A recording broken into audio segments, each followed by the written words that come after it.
صباح الخير عليكم. بعد طول غياب تحضير شويه حاجات كده ان شاء الله هتعجبكم. كان في فيديو ما ينفعش ان انا افوته. احمد حسام ميدو في قعده صفا قال شويه الكلام دوت موجه لبعض من جمهور نادي الزمالك اللي مصدعينا ال10 الحالات بتوعهم وبال9 الحالات بتوعهم وال10 الحالات بتوعهم وال14 الحالات بتوعهم.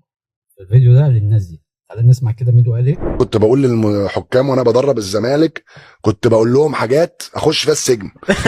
لما رحت مسكت وادي دجله والمقصه مره، بصيت لحكم كده بس وقفت 4 ماتشات. والله العظيم، وهو نفس الحكم. قلت له يا ابني والله العظيم يا دوبك كده بس اطلع بره يا ابني.